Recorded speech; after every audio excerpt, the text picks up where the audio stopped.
Hello guys, and welcome back to another cold episode. On today's episode, we are here talking about the newest addition to the Waifu decks with Labyrinth. Labyrinth is an archetype centered around utilizing normal traps in order to gain advantage from their lovely ladies. That's what I'll call them. Sure. Anyway, the Labyrinth monsters center around adding effects if your opponent, if a monster leaves the field due to a normal trap, and also just gaining advantage by searching out or adding these normal traps. Basically the entire archetype is centered around using normal traps to do additional things or activate additional effects. So let's talk about the monsters first off. So first off, we have Labyrinth, Stovey, as well as Chandelier. Both of these get you to welcome Labyrinth, or just any other Labyrinth spell trap that you so choose. It allows you to set them from your hand or deck, which is nice. But the main reason that these are good is because they are just extra copies of Welcome Labyrinth. This card alone is basically how you actually start playing the game, so having this is very nice. However, in the graveyard, if a monster leaves the field due to a normal trap, which all of the Labyrinth monsters have that same effect, or activation condition, I should say, where if a monster leaves the field due to a normal trap effect, while this card is in the graveyard for these two, they are able to add a card to hand with Chandelier, or add itself back to hand, or special summon itself with Stovey. Next up, we have the twins, Ariane, as well as Ariana. Ariana is the better one because on normal or special, you can add a Labyrinth card from your deck to your hand, so that's nice. And it can draw a card, and then if it is a fiend or a spell trap, you can set it or special it if it is a fiend. Next up, we have Ariane, which is able to send a normal trap from hand in order to special summon a level 4 or lower. You can also send from field as well. And then it has the same effect as the Ariana. Next up, we have Lovely Labyrinth, the Silver Castle. This card is really good because it just allows you it's your big boss monster. It's big, 29.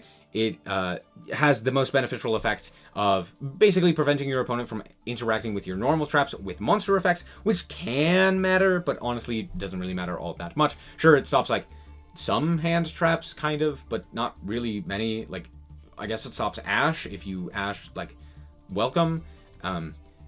Or it stops Baron. That's about it. I don't really see much happening with this one. But, more importantly, once per turn, you can target a normal trap in your graveyard, set it. Can't activate it if you unless you control a fiend. That doesn't really matter because it's just all fiends. But, if another monster leaves the field by a normal trap, you can destroy a card in your opponent's hand or their field.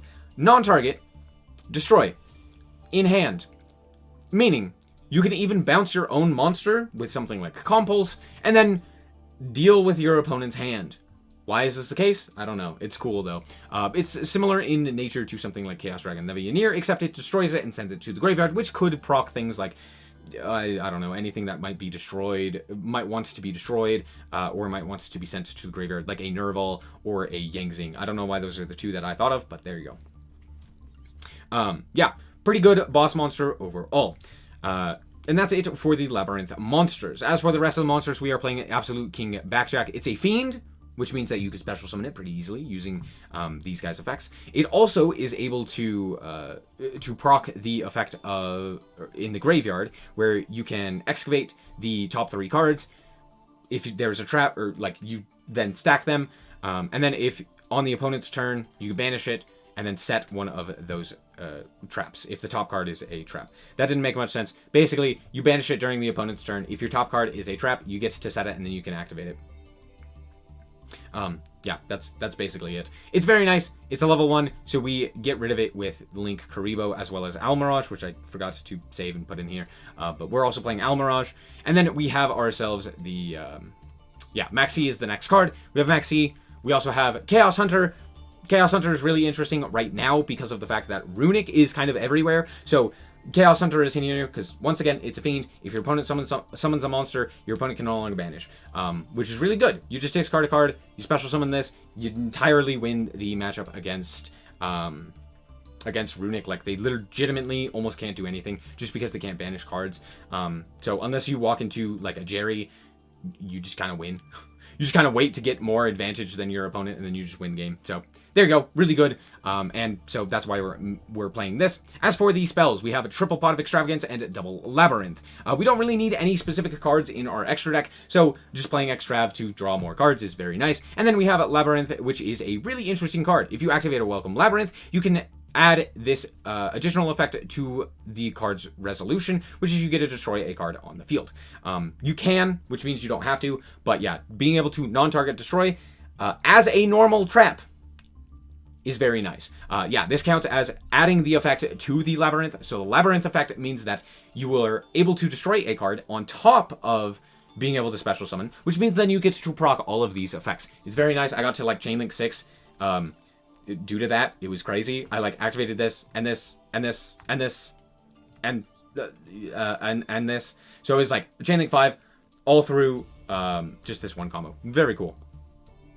And then also, if a non-Labyrinth normal trap is activated, you can special summon a Fiend monster from your hand or graveyard. So this is very cool because it summons from hand and grave, so that's very nice, and it's just a way to get more monsters onto your side of the field. Very cool.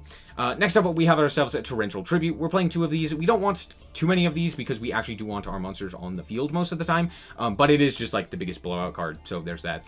Next up, we have Triple Compulse. We have a double Eradicator Epidemic Virus. This card is absolutely crazy and just straight up wins you games. You call the spell and your opponent stops playing the game half of the time.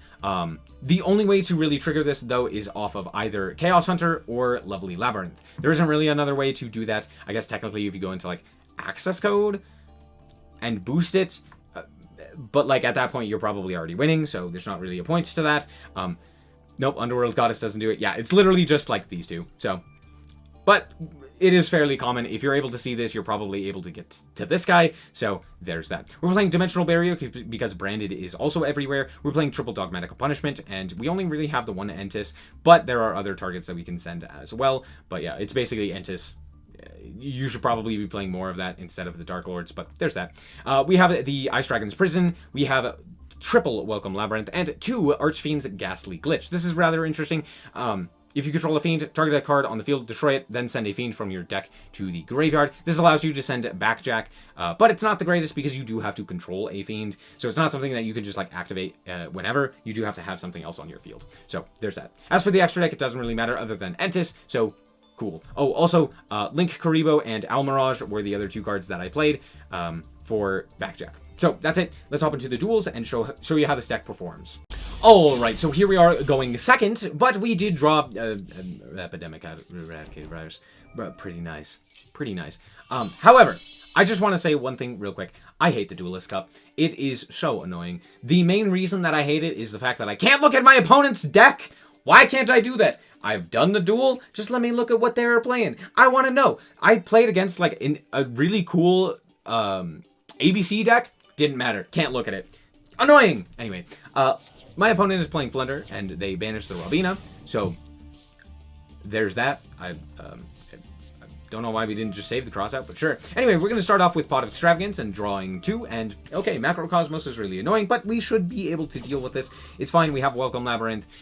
We also have Eradicator Epidemic Virus. So I'm going to just set 4 and pass. We don't really need the second one, even though we drew it. And I'm not really going to do anything with this Backjack, so there's that. They're going to just go to the end phase. Sick! Love it! Fantastic. We're going to go for the lovely Labyrinth here.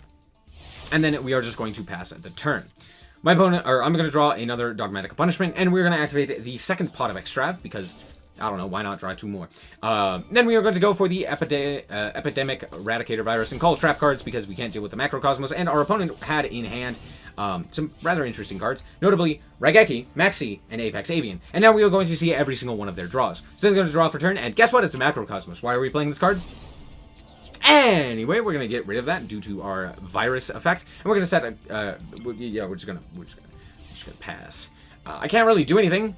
So, there's that. Oh, hey, that's our combo started. So we're going to normal summon this guy, and we're going to activate the effect in order to search out our Labyrinth, because we already have basically everything that we need. So we're going to activate the effect. We're going to flip up the Backjack, because it's funny. And then we are going to go and synchro, or link summon into Codebreaker Virus Swordsman. Now, while we have banished 12 of our extra deck monsters, we notably still had a Link 2 to go into. So there's that. We're going to change the order of our cards on the top of our deck and punch for 23. That's basically all that we can do. We still get to see what they're drawing, and it's Toucan. Okay, that's a little bit interesting, because Toucan is guaranteed to go off. It's not like we're playing Breakthrough Skill or something like that. So they're going to go for the Toucan. They're going to activate the effect in order to add their Robina. I'm going to activate Backjack, which doesn't really do anything for me, but sure. We're going to reveal the Archfiend's Ghastly Glitch, which we had already stacked to the top of our deck. This actually doesn't do anything. This guy's not a fiend. I don't know why I thought I could do this, but alas, there you go. I'm going to Torrential Tribute this here so that they don't have access to their Apex Avian, even though that doesn't really do anything since we just Compulse or like Dogmatic Punishment. Like, it's fine if we just do this, but it's fine. Anyway, we're going to then activate the effect. My opponent realizes that they can't really play through 4 back row, and so they just concede. They also didn't normal summon Eaglin.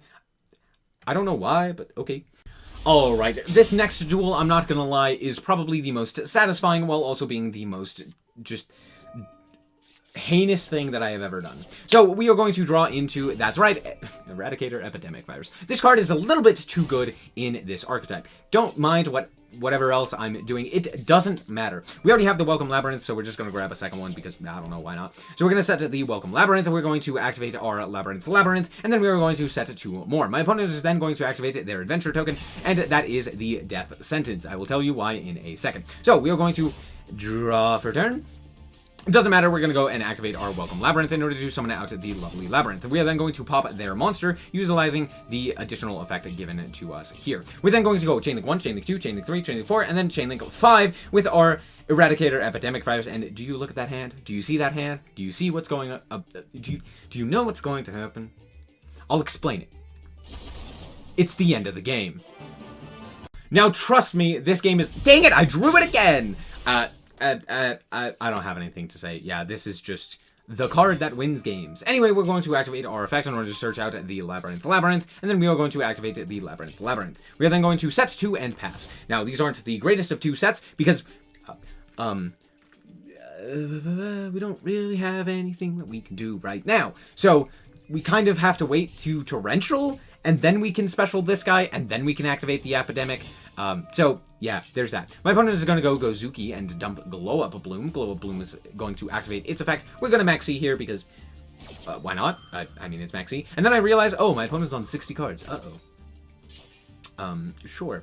Out comes the Baylor Drock. That's, we draw Backjack, which is nice, but I'm going to Torrential this because I kind of have to. But this allows us to then special summon a monster. They're going to call by our monster in grave, but that's fine because we have one in hand. Not really that big of a deal. We already had it in hand as well, which is why we Torrentialed there. So even if we had to drawn into it, I mean, we had Maxi, so... Maxi, cool card. They also decided to hold their called by, not for Maxi, but instead for this. For some reason, I wish I could tell you why, but... okay. They also have Grass, which is nice. Cool. Anyway, Mizuki activates its effect. They are going to then special summon out the Baylor Drock. Not really a whole lot that I can do about that, but I do get to draw because they decided to instead called by the not Maxi target. Anyway, they're going to activate their Mad Molar, which will then activate their Baylor Drock, which I will then activate my Epidemic Eradicator Virus, just so that my monster is not banished, so that we actually get to call spells here. So we're going to call spells. We're going to banish or destroy their field spell, and they had a trap and a monster. Okay, sure. And then...